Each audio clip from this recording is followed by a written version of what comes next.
Hi friend, आज के दिन जो गणित बेसिक का जो पेपर हुआ है इसको भी हम सोल्व करेंगे। बी सेट है ये पेपर, एक जैसे ही रहता है, सेट बदल देते हैं, क्वेश्चन आगे पीछे देते हैं बस। इसमें जैसे इस सेट में दे रखा है सत्य सत्य सबसे पहले, तो इसमें क्या करेंगे कि यदि द्विघात समीकरण हमें दे रखी है, ठीक है ना, द्विघात समीकरण दे रखी है तो इसमें अगर हम देखें तो a x square plus b x plus c है, नॉट इक्वल टू क्या है, 0 इक्वल। तो ये तो रहता ही है द्विघात समीकरण में, ठीक है, द्विघात बहुपद में भी। तो शून्यकों का गुणनफल जो रहता है सी बटे ए सत्य है, ठीक है। सभी समरूप त्रिभुज सदैव सर्वांग सम होते हैं, ये असत्य है। सर्वांग सम त्रिभुज समरूप होते हैं, ये सही रहता, लेकिन इन्होंने उल्टा करके दिया है ना, तो ये असत्य है। बिंदु ए बी की मूल बिंदु से दूरी बिल्कुल सत्य दे रखी है, इसमें सोल्व नहीं करना। बेसिक वाले में, स्टैंडर्ड वालों में उनको क्या दे रखा था, थोड़ा सा सोल्व करना पड़ा, ठीक है ना। क्वेश्चन एक जैसे ही दिए हैं, थोड़े से रिलेटेड दिए हैं।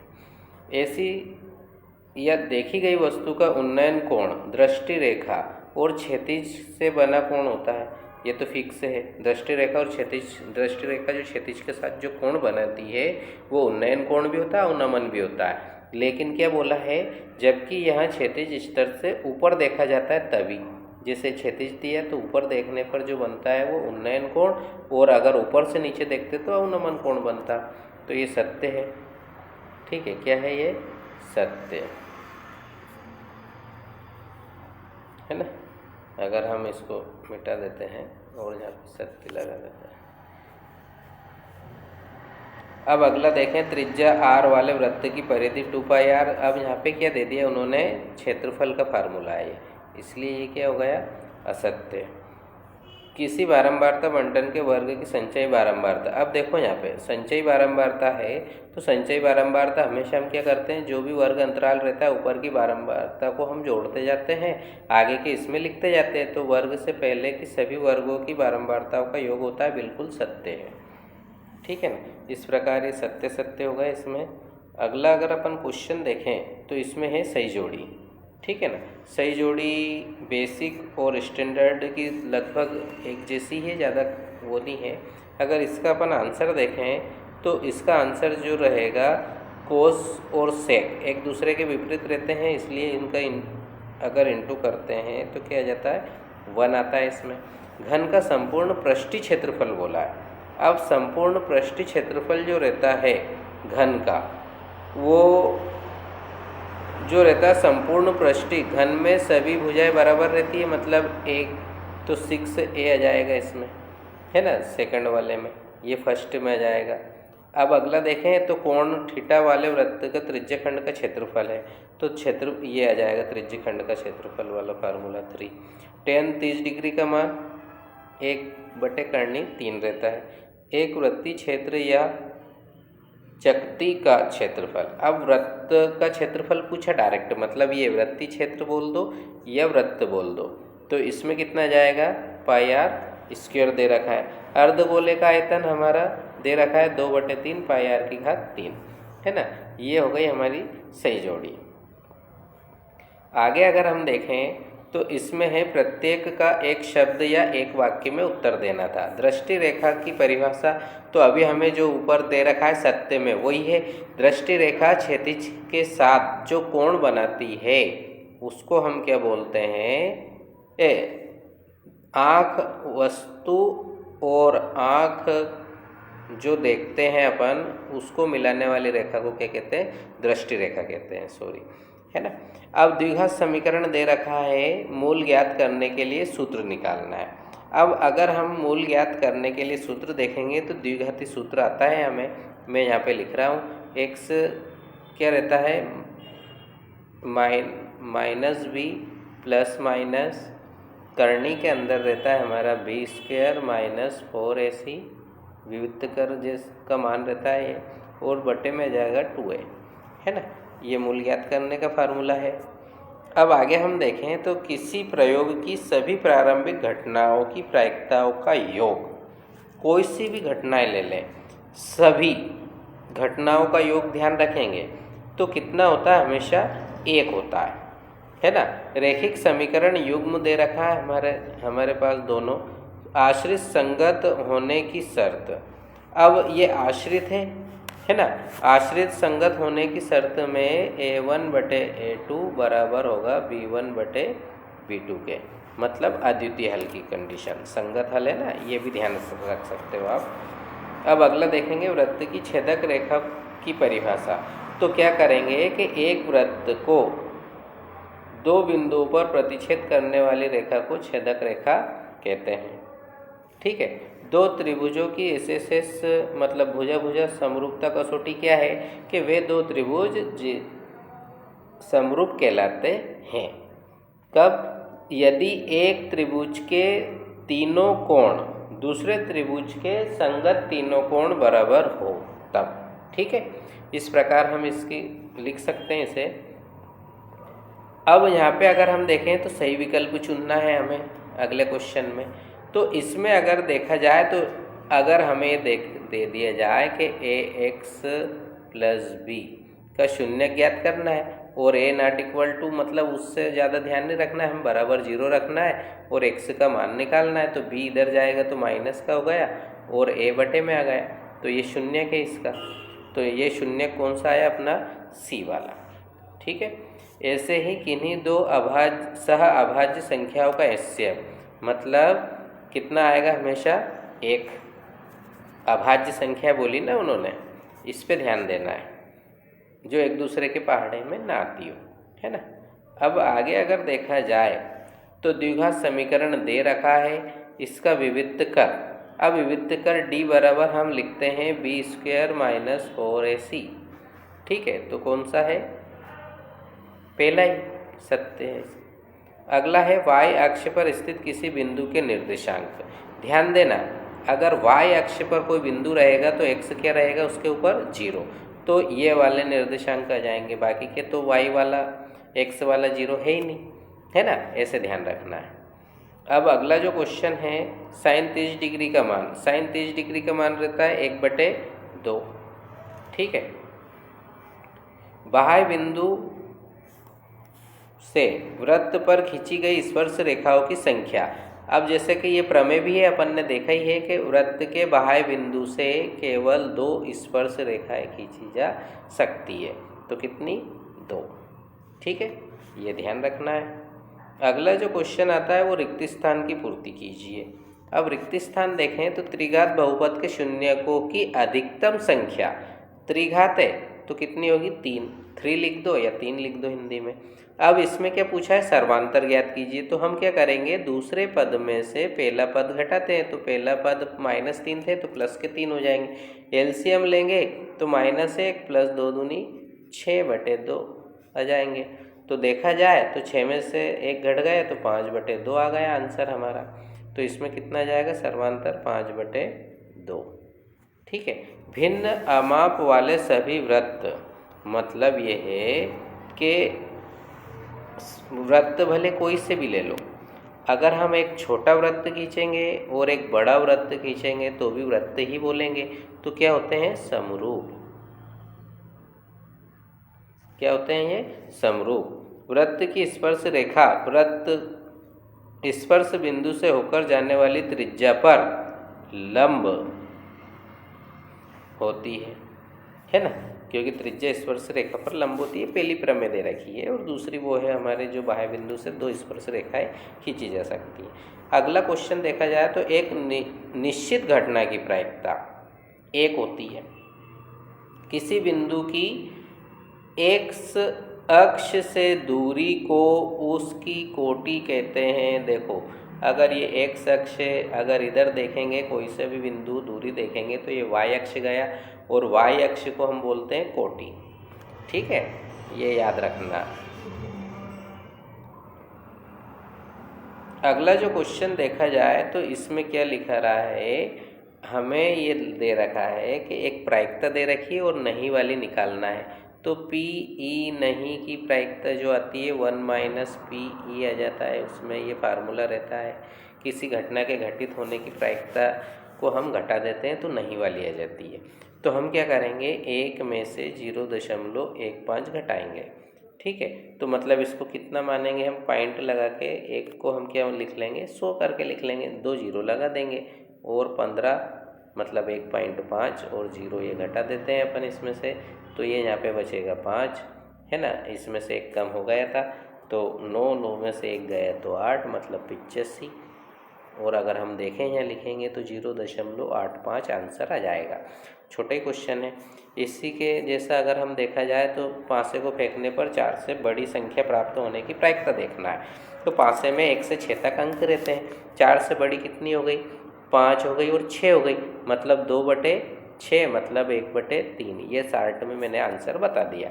हम चाहे तो हम लिखेंगे तब इसको थोड़ा सा जमा के लिखना है ना। प्रतिदर्श समष्टि 6, 1 2 3 4 5 6 लिख देंगे और संख्या लिख देंगे 6।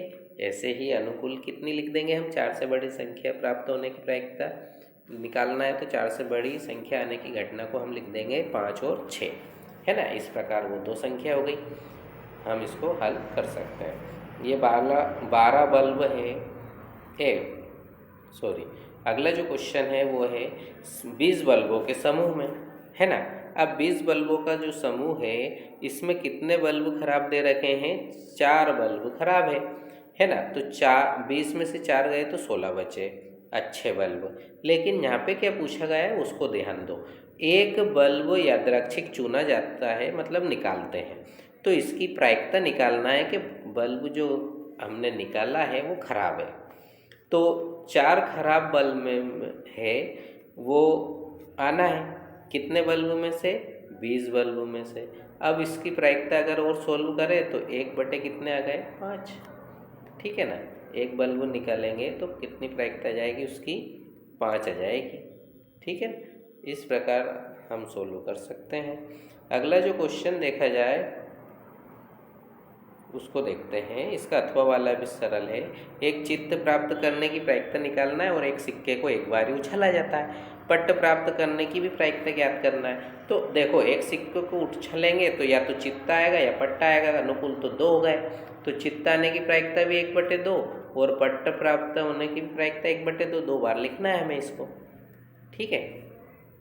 त्रिभुजों की समरूपता के आवश्यक प्रतिबंध क्या है, तो मैं बोल के बता रहा हूँ। 2 त्रिभुज समरूप होते हैं यदि उनके संगत कोण बराबर हो और उनकी संगत भुजाएं अनुपातिक हो, या फिर हम बोल सकते हैं समानुपाती हो, ठीक है। ये ध्यान रखना है, हमें लिखना है अगर क्वेश्चन का आंसर देना है तो। और इसका जो अथवा वाला है इसमें भी AC जो है, AC का मान निकालना है इसी का, तो इसको हम क्या कर सकते हैं, थेल्स प्रमेय लगा के निकाल सकते हैं। 1.5/3 बराबर 1/x मान लेते हैं। तो पॉइंट हटा तो 15 हो गए, नीचे 30 हो गए, है ना। और ये 1/x आ गए, इसका 13 गुणा कर देते हैं तो x से इधर आ जाएगा, या उलट देते हैं तो 30/15 आ जाएगा। और 15 30 कितनी बार कट गया, 2 बार, तो हमें यहाँ पे कितना माना जाएगा, 2 सेंटीमीटर। तो ये मैंने यहाँ सिर्फ हिंट कर के रूप में समझाया है, हम उसको जमा के लिख सकते हैं, ठीक है। अगला जो क्वेश्चन है वो है बिंदु ए के निर्देशांक ज्ञात करना है। तो ये स्टैंडर्ड मैथ्स में भी दिया हुआ है और हर बार अधिकतर आता भी है, पिछले क्वेश्चनों में भी आया है, मैंने अगले एक वीडियो में इसको सोल्व भी करा है। ये AB मैं यहाँ पे भी समझा देता हूँ। AB वृत्त का व्यास है, केंद्र के निर्देशांक दे रखे 2, -3, है ना। और B के निर्देशांक 1, 4 दे रखे हैं। अगर हम हल करेंगे x y मान लेते हैं A के निर्देशांक, तो हम इसको मध्य बिंदु वाले फार्मूले से सोल्व कर सकते हैं। अथवा वाला क्वेश्चन भी अच्छा है, इसमें दूरी निकालना है, दूरी का फार्मूला लगा के, ठीक है। और 10वां क्वेश्चन देखा जाए तो 6 सेंटीमीटर त्रिज्या दे रखी है, वृत्त के त्रिज्यखंड का क्षेत्रफल निकालना है, ठीक है। अब इसका कोण भी दे रखा है 30 डिग्री, तो हमें त्रिज्यखंड का क्षेत्रफल का फार्मूला दे रखा है ना, θ/360 πr²। इसमें फार्मूले में मान रख देंगे। कैसे रखेंगे, थीटा का मान तो 30 डिग्री रख देंगे, बटे 360 लिख देंगे, पाई का मान 22/7 रख सकते हैं अपन, है ना। या 3.14 दे रखा है इसमें, और त्रिज्या कितनी दे देंगे, 6 सेंटीमीटर, 6 × 6 लिख देंगे। इस प्रकार इसको सोल्व कर सकते हैं, ठीक है। मतलब अधिकतर क्वेश्चन जो हमें ऑब्जेक्टिव में पूछे गए हैं या सूत्र दे रखे हैं जोड़ी में, और उसी के आधार पर हमें करना है। अगला देखें तो अथवा वाला भी इसका सरल है। क्यों? क्योंकि इसमें दे रखा है त्रिज्या दे रखी 14 सेंटीमीटर है ना। वृत्त का एक चाप केंद्र पर कितने डिग्री कोण अंतरित करता है? 60 डिग्री का। तो ये भी वही है, लेकिन इसमें चाप की लंबाई वाला फार्मूला पूछा है। यहाँ पे भी वही फार्मूला लगेगा, लेकिन चाप की लंबाई वाला θ/360 और यहाँ लगेगा परिधि 2πr।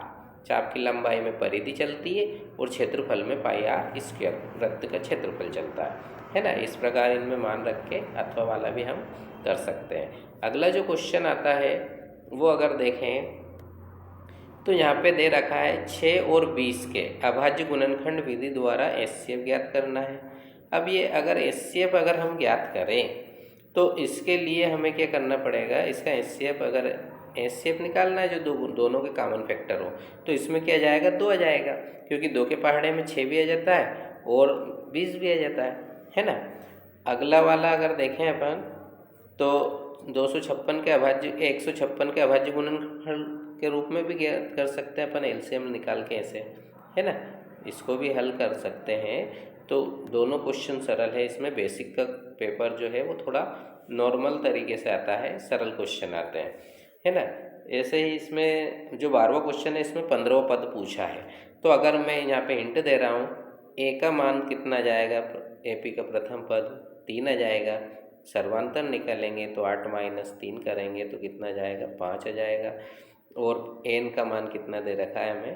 15, क्योंकि 15वां पद निकालना है। तो इसमें मैं यहाँ पे फार्मूला लिख रहा हूँ, an = a + n - 1 × d। इसमें मान रख के हम क्या ज्ञात कर सकते हैं? 15वां पद ज्ञात कर सकते हैं। ऐसे ही यहाँ पे पदों की संख्या पूछी समांतर श्रेणी के, है ना।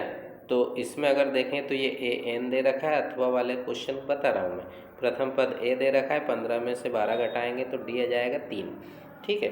और an का मान 99 दे रखा है। इसी फार्मूले में मान रख के इसमें n का मान निकालना है, ठीक है। इसमें n का मान नहीं दे रखा है, तो ये भी कर सकते हैं। अगर अपन देखें 13वां क्वेश्चन, तो इसमें AP में है, क्या बताना है? A1 A2 A3 AP में है, ये बताना है हमें। तो इसको अगर हम देखें तो an बराबर हमें दे रखा है 3 + 2n।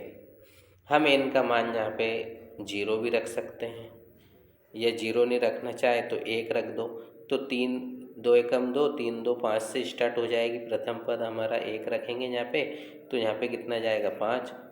2 रखेंगे तो n के जगह 2 रखेंगे तो 2 दूनी 4 और 3 7 हो जाएंगे। और अगला अगर देखेंगे तो 3 देखेंगे अपन तीसरा पद, तो 2 3 6 6 3 9 हो जाएंगे। और अगर हम इसको AP देखना है तो दूसरे पद में से पहला पद घटाते से आते हैं, तीसरे में से मतलब 9 में से 7 घटाएंगे 2 बचेगा, 7 में से 5 घटाएंगे 2 बचेंगे, मतलब AP है, ये बताना था। और इसका अथवा वाला भी देखें तो ये भी सरल है। 12 पदों का योगफल वाला फार्मूला लगा के योगफल ज्ञात करना है, ठीक है। अब अगला जो क्वेश्चन आता है 14वां क्वेश्चन, इसमें ये दे रखा है एक बहुपद दे रखा है, इसके शून्यक निकालना है। तो हम इसके गुणनखंड विधि द्वारा भी हल कर सकते हैं और सूत्र विधि मतलब गुणनखंड विधि अपनाएंगे अपन इसमें, ठीक है ना। अब इसमें द्विघात बहुपद ज्ञात करना है। इसमें शून्यकों का योगफल और गुणनफल दे रखा है। तो b का मान -4 लिख सकते हैं अपन, डायरेक्ट बता रहा हूँ। यहाँ पे c का मान अपना 1 है और a का मान 1 है, क्योंकि हम b/a लिखते हैं गुणनफल में, है ना, -b/a, इसलिए b का मान 4 आ गया। और c/a लिखते हैं गुणनफल में, तो 1 दे रखा है, 1/1 मतलब a का मान भी 1 ही आएगा। इस प्रकार हम इसमें मान रख के हल कर सकते हैं, ज़्यादा बड़ा नहीं है क्वेश्चन। अगला देखा जाए तो हमें a1/a2 b1/b2 और c1/c2 निकालना है पहले रेखिक युग्म से, ठीक है ना। इसमें इस दोनों रेखिक युग्म से हमें तुलना करनी है। हम चाहे तो 4 और 6 को दोनों समीकरण के इधर ले जाके माइनस कर सकते हैं, डायरेक्ट भी लिख सकते हैं। तो रेखिक समीकरण के युग्म संगत हल है या असंगत है, मतलब हम क्या करेंगे, अगर हम देखें तो मैं शॉर्ट टर्म बता रहा हूँ। यहाँ 2 पहली समीकरण से लिया, a1/a2 लेंगे तो 4 आएगा, और इधर देखेंगे तो 1 आएगा, y के आगे कुछ नहीं है तो, और यहाँ पे कितना आएंगे -2। अगर इनको कैसे भी हल कर लें तो ये 1/2 आ जाएगा, लेकिन ये -2 है और यहाँ 1/2 है। तो ये बराबर तो होगा नहीं, तो अद्वितीय हल की कंडीशन में क्या रहता है, संगत हल। ठीक है, मैंने यहाँ शार्ट में बताया है। अगला देखें इसका अथवा वाला भी, इसको भी क्या करना है, हमें रैखिक समीकरण को हल करना है, रैखिक समीकरण युग्म को। तो या तो हम विलोपन विधि लगा सकते हैं, और विलोपन विधि से ही जल्दी सरल हल हो जाएगा। क्यों? क्योंकि यहाँ y है और यहाँ -y है, दोनों समीकरण को जोड़ के हम x की वैल्यू निकाल लेते हैं और फिर वापस से समीकरण 1 में मान रख के y की निकाल लेंगे, है ना। अगला देखें तो tan का मान दे रखा है इसमें, और tan का फार्मूला जो रहता है लंब बटे आधार रहता है। अब लंब बटे आधार से हम कर्ण ज्ञात कर लेंगे पाइथागोरस प्रमेय लगा कर, है ना। इसमें तो हम sin a का मान निकाल सकते हैं। अब इसका अथवा वाला क्वेश्चन भी बढ़िया है, ये तालिका से हल होगा। sin 60 का मान रख देंगे, कर्णी 3/2, कोस 30 का भी कर्णी 3/2 ही रहता है, तो कर्णी 3/2 और कर्णी 3/2, 2 बार मान रखा गया। फिर प्लस साइन 30 का मान रहता है 1/2 और कोस 60 का रहता है 1/2, तो इनका गुणा हो गया तो नीचे 4 आ गया, यहाँ 3 बाहर निकल गए। यहाँ पे भी देखेंगे तो नीचे 4 और 1 आ गया, 3 और 1 4 हो गए, 4/4 मतलब 1 आंसर आ जाएगा, है ना। इसको मैंने शार्ट में कर दिया है।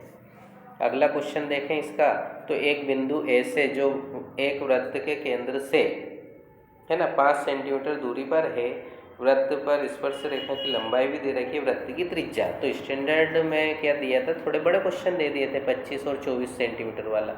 अब इसमें क्या दिया है, अगर हम देखें तो ये वृत्त है, ठीक है ना।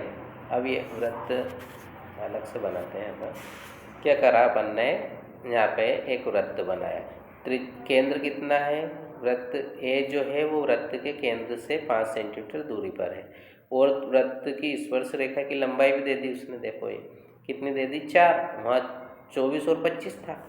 ठीक है, इस प्रकार हम त्रिज्या ज्ञात कर सकते हैं पाइथागोरस प्रमेय लगाकर।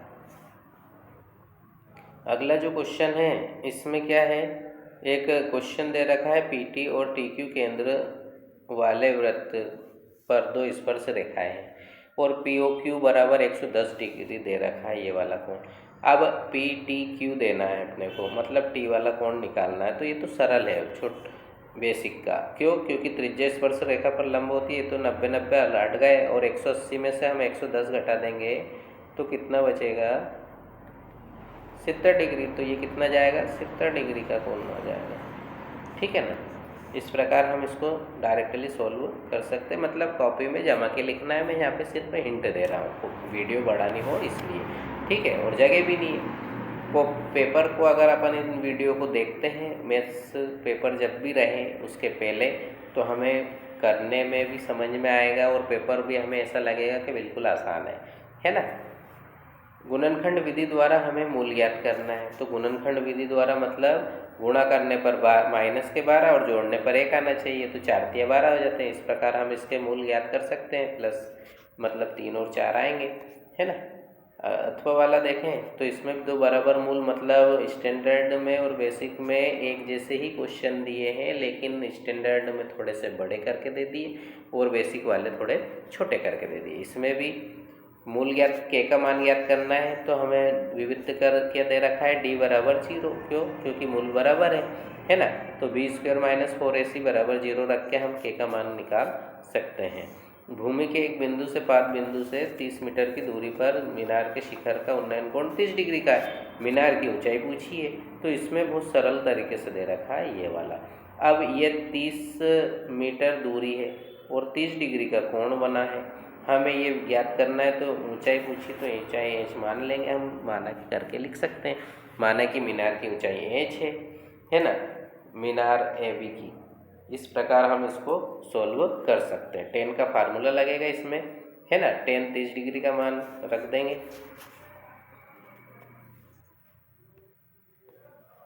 अगला देखिए सर्कस का खिलाड़ी वाला, ये भी वही है। क्या है कि एक खंबे से रस्सी को बांध दिया गया, ऐसे तनी हुई है, ठीक है ना। अब रस्सी कितनी लंबी है, 20 मीटर, और खंबे से तनी हुई है, तो बनाया गया कोण कितने डिग्री का है, 30 डिग्री का। इस प्रकार हमें ऊंचाई पूछ ली, यहाँ पे दोनों एक दूसरे के विपरीत है ना। वहाँ पे भी ऊंचाई पूछी थी और यहाँ पे भी ऊंचाई पूछी है, लेकिन यहाँ पे कर्ण दिया है और हमें ऊंचाई लाना है। और यहाँ पे क्या दिया था, आधार। तो इसमें tan का फार्मूला और इसमें लंब बटे कर्ण लगेगा तो साइन का फार्मूला लगा सकते हैं। ठीक है, सोल्व नहीं कर रहा हूँ यहाँ पे मैं, ये इसमें चित्र बना के दे रखा है वैसे। और अगला जो क्वेश्चन है 20वां, ये उसमें भी दे रखा है स्टैंडर्ड में और बेसिक में भी है, ये वाला पहला वाला क्वेश्चन है ना। अब इसमें हमें एचसीएफ दे रखा है और एलसीएम ज्ञात करना है, तो दोनों संख्याओं का गुणनफल लगा के हम फार्मूला लगा सकते हैं। ऐसे मैं थोड़ा सा लिख के बता रहा हूँ यहाँ पे हिंट के रूप में।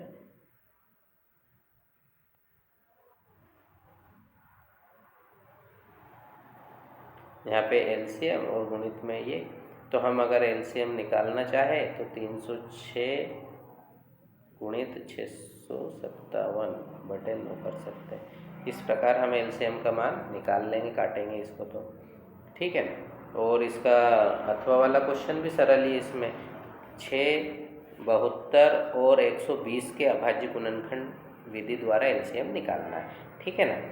अगर अगला क्वेश्चन देखा जाए तो भुजा 7 सेंटीमीटर वाले घनाकार ब्लॉक है, अर्धगोले अध्यारोपित है ना, ठोस पर पृष्ठीय क्षेत्रफल निकालना है। तो थोड़ा सा ध्यान रखना है इसमें, मैं सिर्फ चित्र बना रहा हूँ। घनाकार मतलब आगे से अपना एक कमरा माने तो ये आगे की दीवार दिखेगी। अब इस पर एक अर्धगोला अध्यारोपित करेंगे तो पृष्ठीय क्षेत्रफल निकालना है पूरा, तो अर्धगोले का पृष्ठीय क्षेत्रफल लगेगा है ना। और घनकार ब्लॉक है तो उसका भी क्या लगेगा, संपूर्ण पृष्ठ लगा देंगे और उसमें से एक ये बीच में से वृत्तीय क्षेत्रफल काट देंगे। ठीक है, इस प्रकार हम इसको सोल्व कर सकते हैं। ऐसा ही एक खिलौने वाला क्वेश्चन भी यही है ना।